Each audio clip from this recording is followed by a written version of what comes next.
کی مثال خود نبی اکرم صلی اللہ علیہ وسلم نے دی ہے۔ ایک بڑی طویل اور بڑی پیاری حدیث ہے۔ جب غزوہ تبوک کے لیے حضور تشریف لے جا رہے تھے، لشکر بہت بڑا تھا، 30,000 کا لشکر۔ اس وقت ایک موقع ایسا آیا کہ چونکہ رات کو سفر کیا کرتے تھے، عرب میں آپ کو معلوم ہے دن میں شدید گرمی، لہذا جب طویل سفر ہوتا تھا تو زیادہ سے زیادہ کوشش ہوتی تھی کہ رات کے وقت جتنا بھی فاصلہ طے ہو جائے۔ پھر فجر کی نماز ادا کر کے بھی جب تک دھوپ کی تمازت نہ ہو، جتنا بھی آگے سفر طے کر لیا جائے، جب دھوپ ہو جاتی تھی تو پھر قیام۔ ایک مرتبہ ایسا ہوا کہ ساری رات چلتے رہے، پھر فجر کی نماز ادا کی، پھر لشکر کا کوچ ہو گیا، تو اب ظاہر بات ہے وہ وقت ایسا ہوتا ہے کہ شدید نیند کا غلبہ ہوتا ہے، تو تمام صحابہ پر نیند کا غلبہ ہو گیا۔ نتیجہ کیا نکلا کہ اب اونٹنیاں جو ہے یا اونٹ جن پر وہ سوار تھے، انہیں گویا کہ آزادی نصیب ہو گئی۔ کسی کا منہ ادھر کو اٹھ گیا ادھر چل پڑی، کسی کا ادھر اٹھ گیا ادھر چل پڑی، کسی کو کیکر کا درخت نظر آ گیا، اس میں کھڑے ہو کر ناشتہ فرمانا شروع کر دیا، اس لیے کہ جو اوپر سوار ہے وہ اونگ رہا، اور لشکر پورا منتشر ہو گیا۔ حضرت معاذ بن جبل رضی اللہ تعالی عنہ یہ راوی ہے اس واقعے کے اور اس حدیث کے، انصاری صحابی ہیں، اور ان کے شان میں حضور نے یہ الفاظ استعمال فرمائے ہیں کہ اعلمہم بالحلال والحرام معاذ بن جبل، میرے صحابہ میں حلال اور حرام کے احکام سے سب سے بڑھ کر واقف معاذ بن جبل ہے۔ یعنی فقہی معلومات ان کی بہت تھی۔ اللہ نے جیسا میں نے کل عرض کیا تھا، ہر چیز کا اپنا ایک تقاضا ہوتا ہے۔ کسی کا فلسفیانہ ذہن ہوتا ہے، اسے قانون سے دلچسپی نہیں ہوتی، کسی کا قانونی ذہن ہوتا ہے، اسے فلسفے سے دلچسپی نہیں ہوتی۔ تو حضرت معاذ بن جبل رضی اللہ تعالیٰ عنہ کو قانون اور احکام سے بڑی دلچسپی تھی، تو حضور نے فرمایا اعلمہم بالحلال والحرام معاذ بن جبل۔ انہی کو عامل بنا کر حضور نے یمن بھیجا تھا۔ تو جو گفتگو اس وقت ہوئی تھی وہ بہت اہم ہے فقہی اعتبار سے، کہ اجتہاد کے لیے وہی دلیل ہمارے ہاں، وہی حدیث جو ہے بطور دلیل بیان ہوتی۔ حضور نے فرمایا معاذ تمہیں میں یمن بھیج رہا ہوں، کوئی معاملہ پیش آئے گا تو کیا کرو گے؟ عرض کیا کہ حضور اللہ کی کتاب کی طرف رجوع کروں گا، جو حکم ملے گا اس کے مطابق فیصلہ کروں گا۔ آپ نے دریافت فرمایا اگر اللہ کی کتاب میں کوئی واضح حکم نہ ملے تو کیا کرو گے؟ تو عرض کیا کہ حضور پھر میں آپ کے فرامین، آپ کے فرمودات جو بھی میرے علم میں ہے ان کی طرف رجوع کروں گا، اس کے مطابق فیصلہ کروں گا۔ پھر تیسری مرتبہ سوال کیا اگر میری بھی کوئی بات تمہارے علم میں نہ ہو پھر کیا کرو گے؟ تو عرض کیا ثم اجتہد، پھر میں اجتہاد کروں گا۔ تو حضور نے شاباش دی کہ یہی طریقہ ہے، یہی سے وہ لفظ اجتہاد چلا ہے، اور اجتہاد کے لیے جو دلیل ہے نقلی منقول حضور سے وہ یہی حدیث۔ بہرحال یہ تعارف ہو گیا حضرت معاذ بن جبل کا۔ وہ راوی ہیں، وہ فرماتے ہیں کہ بقیہ تو سب لوگ جو ہیں اونگ رہے تھے اور لشکر منتشر ہو گیا تھا، لیکن میں خاص طور پر حضور کے ساتھ ساتھ لگا رہا۔ حضور کی اونٹنی چل رہی ہے، میں نے بھی اپنی سواری کو ساتھ لگائے رکھا۔ اس کی وجہ تھی کہ تخلیہ میں ایک بات پوچھنا چاہتے تھے حضور سے، تو اس کے متلاشی تھے، لہذا اب آدمی جب اس کو ذہن پہ کوئی ایک ارادہ ہو تو اونگ نہیں آئے گی نا، لہذا وہ جاگ رہے ہیں، پوری طرح ہوشیار ہیں۔ حضور کی اونٹنی چلی جا رہی ہے، اور آپ جب اونٹ پر سوار ہوتے تھے تو ایک کجاوا سا ہوتا تھا، پردے ہوتے تھے اس پر، تو حضور اپنے ان پردوں میں۔ اچانک حضور کی اونٹنی نے ٹھوکر کھائی، اس سے وہ بدکی، ساتھ ہی چونکہ اونٹنی بالکل برابر چل رہی تھی حضرت معاذ کی، وہ بھی بدک گئی۔ اب یہ جو ایک گڑبڑ ہوئی تو حضور نے اپنے اس ہودج کا پردہ اٹھایا اور چاروں طرف دیکھا تو نظر آیا کہ پورا لشکر منتشر ہو چکا ہے، فارمیشن نہیں ہے، اور صرف معاذ ہے قریب۔ تو آپ نے پکارا یا معاذ۔ اب انہیں اور کیا چاہیے تھا؟ اسی وقت کے لیے تو یہ سارا انہوں نے اہتمام کیا تھا۔ انہوں نے عرض کیا لبیک یا رسول اللہ، میں حاضر ہوں اللہ کے رسول۔ حضور نے پھر آواز دی ادنو دونک، اور قریب آ جاؤ۔ قریب ہوئے، ادنو دونک، اور قریب آ جاؤ، یہاں تک کہ الفاظ یہ ہیں کہ دونوں اونٹنیاں ایک دوسرے سے مس کرنے لگے، بالکل برابر۔ حضور نے فرمایا معاذ سے رضی اللہ تعالی عنہ کہ میں نہیں سمجھتا تھا کہ لشکر اس طرح منتشر ہو گیا ہوگا اور لوگ مجھ سے اتنے فاصلے پر ہوں گے۔ اب اس کی جو اصل اہمیت ہے اس کو سمجھ لیجئے کہ اس طرح حضور کا تنہا چھوڑ دیا جانا یہ تو بہت خطرناک ہے. عام حالات میں بھی کوئی کمانڈر ہو، سپہ سالار ہو، وہ اس طرح اکیلا رہ جائے تو دشمن کو موقع ملے. تو حضور نے اس انداز میں فرمایا ما کنت احسب الناس کا مکانہم من بعد، میں نہیں سمجھتا تھا کہ اتنے فاصلے پر ہوں گے لوگ. تو میں عرض کیا کرتا ہوں یہ موقع ہوتا ہے، اگر ہم جیسا کوئی ہوتا تو وہ اپنی خاص خدمت کا ذکر کرتا، دیکھیے حضور، اور دوسرے لوگوں کی تنقیص کرتا. لوگوں کو خیال ہی نہیں ہے، توجہ ہی نہیں کرتے، اور میں تو بالکل آپ کے ساتھ لگا ہوا ہوں. اس کے برعکس طرز عمل تھا حضرت معاذ کا. انہوں نے عرض کیا حضور لوگ رات بھر جاگتے رہے ہیں، اب نیند کا اثر ہو گیا ہے، تو فی اثر الدلجہ، اس کی وجہ سے لوگ اونگ گئے ہیں، تو اونٹنیاں جو ہے اب آزاد ہو گئی ہیں. اب اس کا جواب سنیے. حضور نے بھی وہ تکلف فرما کر اپنے آپ کو سپر ہیومن کی حیثیت سے پیش کرنے کی کوشش کبھی نہیں کی. آپ نے فرمایا وَأَنَا كُنْتُ نَاعِسًا، ہاں میں تو خود بھی اونگ رہا تھا صلی اللہ علیہ وسلم. یعنی یہ معاملہ جو ہے، انہوں نے معذرت پیش کی سب کی طرف سے، حضور نے وہ معذرت بھی قبول کی اور اتنی بڑی بات فرما دیا میں كُنْتُ نَاعِسًا، ہاں بات بالکل ٹھیک ہے، میں خود بھی اونگ رہا تھا.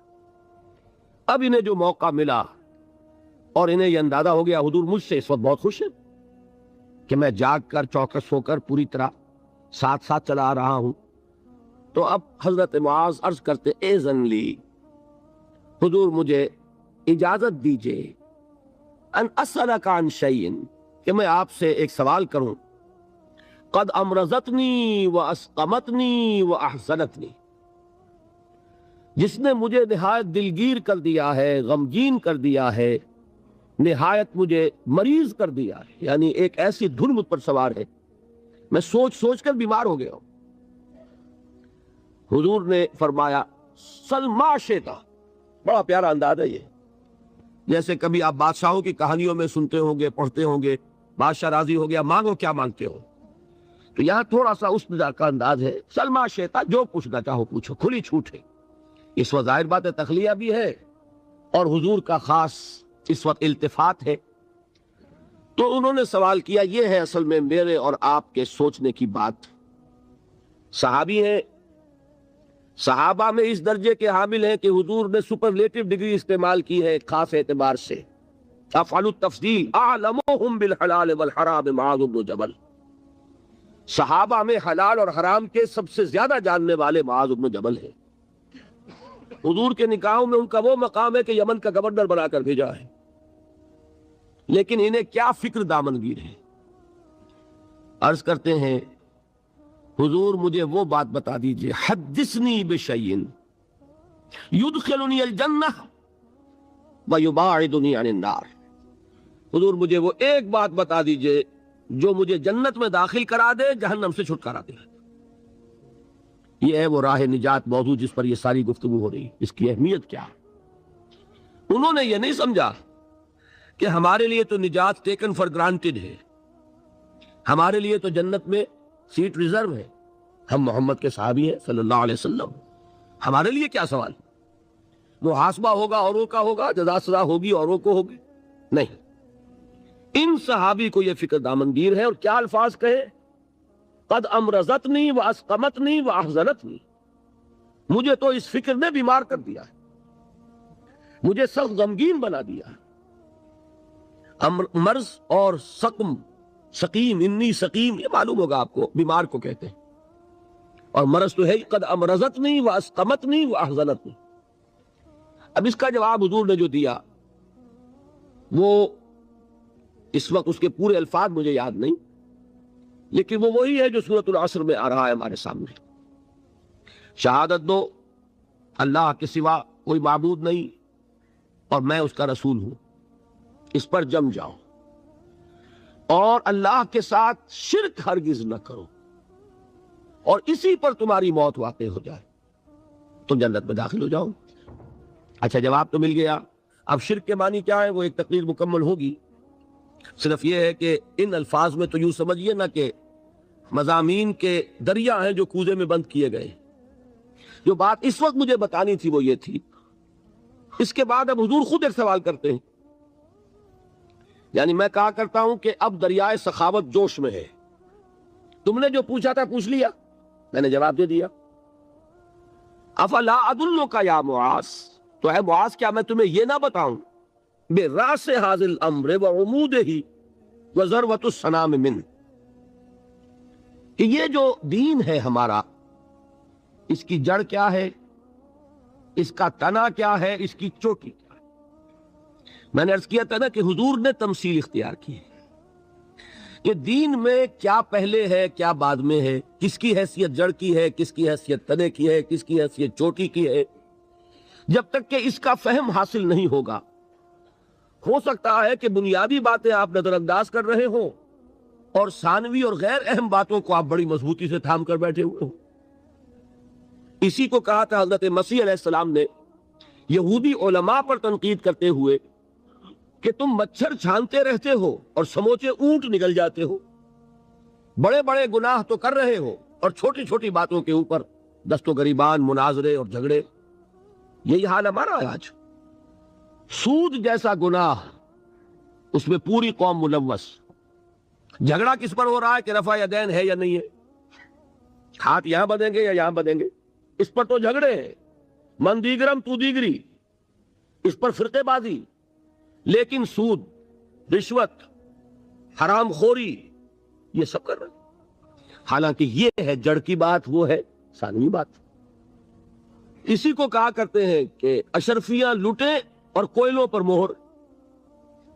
کس قدر حماقت ہے، اشرفیوں کی حفاظت نہیں ہو رہی، کوئلوں کی حفاظت ہو رہی۔ یہ کیوں ہوتا ہے؟ سینس آف پروپورشن نہیں رہتا، کس چیز کی کیا اہمیت ہے، نسبت و تناسب درست ہے، دین میں جڑ کیا ہے، تنا کیا ہے۔ اب یہ تشریح حضور نے فرمائی اور اس کے لیے تمثیل اختیار فرمائی، وہ کس سے کی ہے؟ وہ درخت کی ہے۔ درخت کی ایک جڑ ہے، درخت اس پر کھڑا ہے، غذا وہاں سے مل رہی ہے، جڑ سوکھ جائے گی، درخت سوکھ جائے گا۔ پھر تنا ہے، پھر اس کے اوپر چوٹی ہے۔